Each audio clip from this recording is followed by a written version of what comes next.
안녕하세요. 낮에는 초등교사, 밤에는 글을 쓰는 브런치 스토리 밤작가 초아의 에세이 듣다입니다.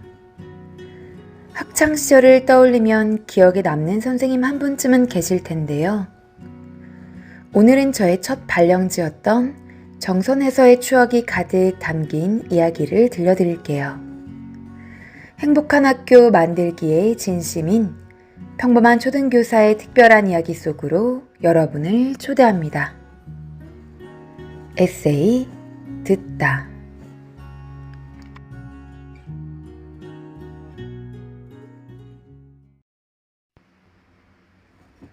프롤로그 특별한 결혼식 신부 대기실에서 선생님, 11년 전에도 큰 눈이 유난히 예뻤던 주영이가 신부 대기실로 들어왔다.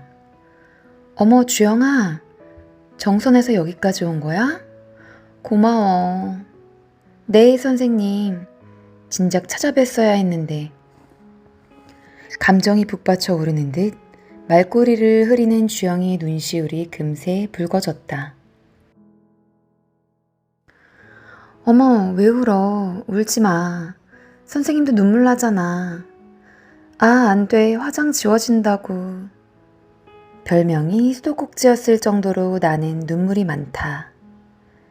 오늘은 절대 울지 않으리라 마음속으로 굳게 다짐했건만 5학년 때의 얼굴을 그대로 간직한 채 어른이 되어 내 눈앞에 서 있는 제자를 마주한 순간 나도 모르게 눈물이 차올랐다. 정선에서부터 어려운 발걸음을 한 고마운 나의 제자에게 이 무심한 선생님은 화장이 지워지는 게 더 신경 쓰였는지 인사도 제대로 나누지 못한 채 주영아, 나가 있을래? 이따 점심 꼭 먹고 가. 네, 선생님. 여기 선물 놓고 갈게요. 11년 만에 나를 찾아온 제자와의 짧은 만남은 그렇게 끝이 났다. 오랜만에 만난 지인들과 더 멀리서 온 친척들에게도 밝기만 했던 나인데 무엇이 그리도 눈물이 차오를 만큼 가슴을 뭉클하게 했던 걸까. 10년이면 강산도 변한다는데 명절이나 스승의 날이 되면 어김없이 안부를 물어오던 얼굴도 마음씨도 예쁜 주영이가 참 고마웠다. 사라진 아이들. 때는 2008년 3월 나의 첫 발령지 정선에서 두 번째 맡은 학년은 5학년이었다. 1학년부터 6학년까지 한 반씩 전교생이 120명 남짓되었던 아담한 6학급이 나의 첫 학교였다. 학생으로 살았던 세월이 훨씬 길었던지라 스스로도 내가 진짜 선생님이 맞나 싶을 정도로 아직은 어색하고 낯설게만 느껴졌던 25 선생님. 나는 이제 막 신규 딱지를 뗀 초보 교사였다. 선생님, 어떻게 하면 아이들이 잘 따를까요? 작년에 2학년이 생각보다 너무 힘들더라고요.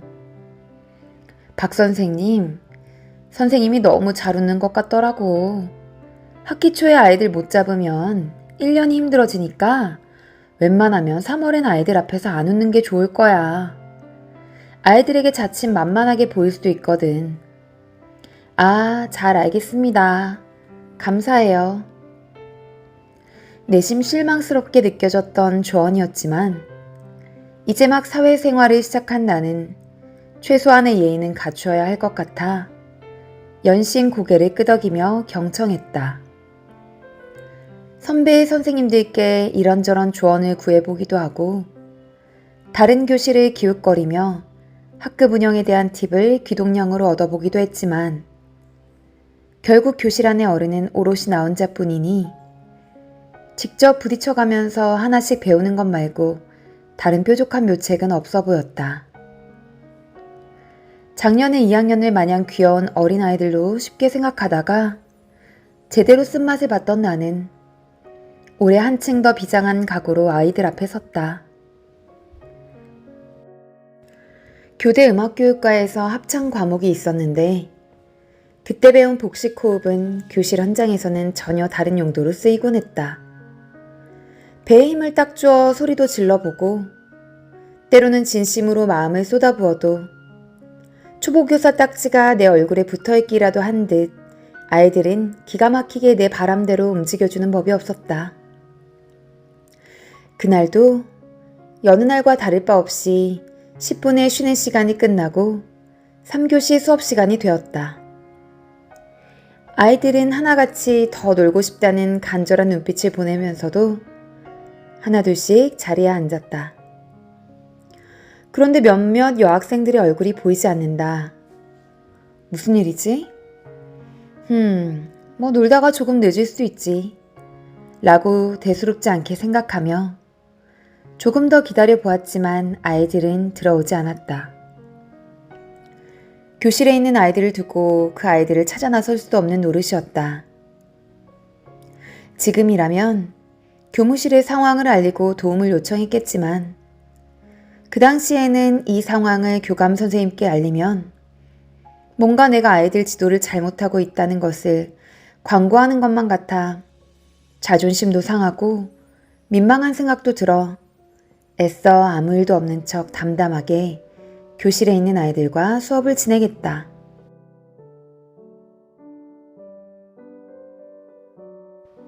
학교 어딘가에 있겠지. 별일이야 있겠어? 빨리 좀 들어와라 얘들아. 누굴 기다려본 사람은 알겠지만 계속 시계를 힐끗거리니 오늘따라 시간은 천천히 흐른다. 거의 20분이 지나서야 자리를 비웠던 여학생들이 앞문을 열고는 당당하게 들어오는 게 아닌가? 나는 차갑게 식은 목소리로 얘들아 이리 와봐. 왜 이렇게 늦었니? 친구들이랑 놀다가 수업 시간이 지난 줄 몰랐어요. 아이들이 수업에 늦었다는 사실보다 늦어서 죄송하다거나 다음부터 그러지 않겠다는 반성의 기색을 전혀 찾아볼 수 없었던 태도가 나의 다혈질 기질에 불을 지피고 말았다. 엎드려 뻗쳐. 수업 시간은 학교에서 제일 기본적인 규칙인데 조금 늦은 건 그냥 넘어갈 수 있지만 이렇게 많이 늦은 건 그냥 못 넘어간다. 엎드려 뻗쳐. 그 당시 3층 건물의 5학년 교실은 2층이었는데 혹여나 내 목소리가 1층 교무실에 앉아 계신 교장 선생님 귀에까지 들렸으려나 싶어 내심 흠칫했다. 2011년 3월 초중등 교육법 시행령 개정안이 시행되면서 대한민국에서 학교 내 직접적인 체벌은 금지되었다. 다행히 그때는 2008년이었고 우리 학교 거의 대부분의 선생님들이 당연한 듯 저마다의 다채로운 방법으로 체벌을 하고 있었기에 그때만 해도 그게 아이들을 잘 지도하기 위한 최선이라고 믿었다.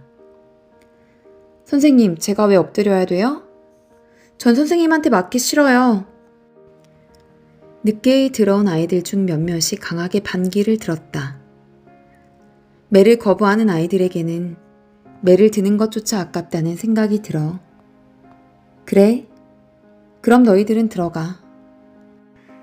내 말이 끝나기 무섭게 4명의 아이들이 자리로 돌아갔고 조용히 내 말을 따른 2명을 난 아직도 잊지 못한다. 한 명은 우리 반 공부 1등 우등생이었고 나머지 1명은 내 결혼식을 축하해주러 정선에서 달려온 눈이 반짝이던 주영이었기 때문이다. 왜 하필?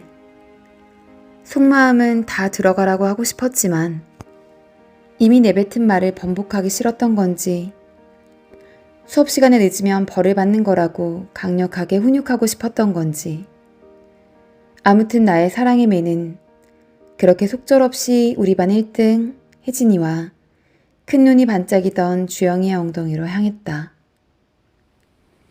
다음날 아침 혜진이와 주영이는 나에게 와서 참으로 천진난만하게 말했다. 선생님, 저 엉덩이에 멍들었어요. 아차, 이를 어쩌지?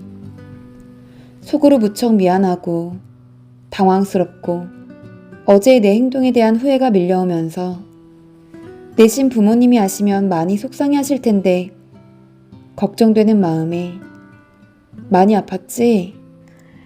근데 부모님은 별 말씀 없으셨니? 네, 저희가 잘못해서 혼난 거잖아요.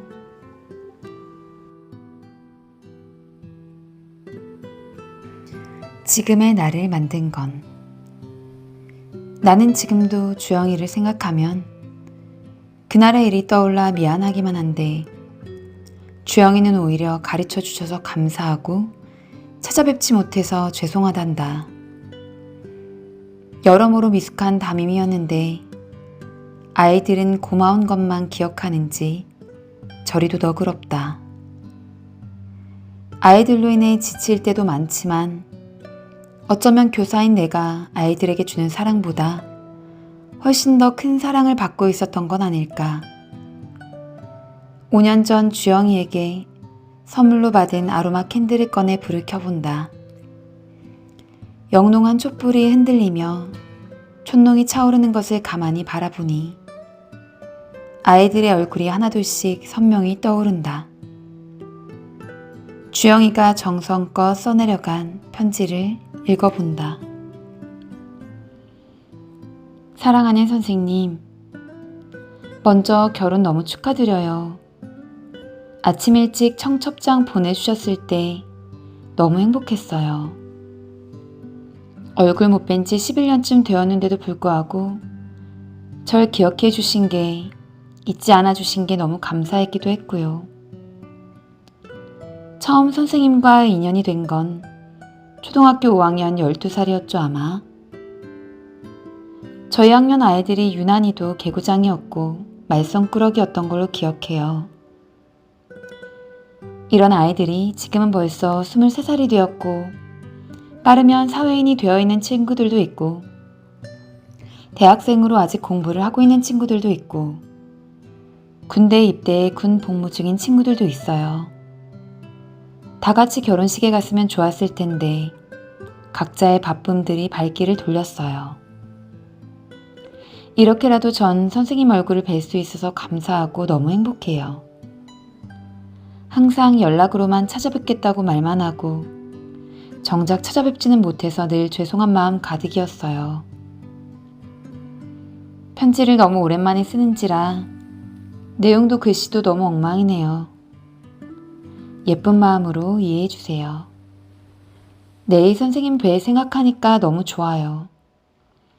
다시 한번 결혼 진심으로 축하드리고 행복하고 예쁜 결혼 생활 하세요. 이 계기로 이제 선생님 더 자주 만나야 합니다.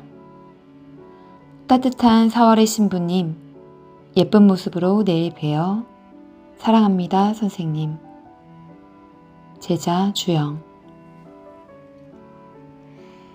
지난 15년 나는 스스로 성장했다고 생각했다. 그러나 나는 이제 안다. 세월이 지나도 나와 함께한 일련의 발자취는 그들의 인생에 남아있음을 알기에 부끄럽지 않은 선생님으로 기억되길 바라는 나의 욕심이 나를 어제보다 조금 더 나은 사람으로 이끄는 힘이었다는 것을, 지금의 나를 만든 건 파라리 아이들이었다는 것을, 손에 전해지는 온기가 내 마음에도 따스하게 스며든다. 주영아, 우리가 얼굴 본 지도 벌써 5년이 다 되어가네. 여전히 큰 눈을 예쁘게 반짝이며 너의 길을 가고 있겠지? 신부 대기실에서 선생님도 눈물이 왈칵 쏟아질 것 같아 급히 나가 있으라고 한 게 너무 미안하고 후회된다. 시간을 되돌릴 순 없으니 주영이 결혼식 때 청첩장 꼭 보내주렴. 그땐 주영이가 선생님 나가 계세요 하려나? 여러모로 미숙한 선생님이었는데 15년이 지난 지금도 잊지 않고 기억해줘서 고마울 따름이야. 다시 만나는 그날에는 눈물이 아닌 한박 웃음 짓기로 약속해. 건강하고 매일 행복하렴. 너의 5학년 담임 선생님이. 지금까지 브런치 스토리 밤작가 초아의 에세이 듣다였습니다. 제 글이 좋으셨다면 좋아요와 구독 부탁드려요. 행복한 하루 되세요. 감사합니다.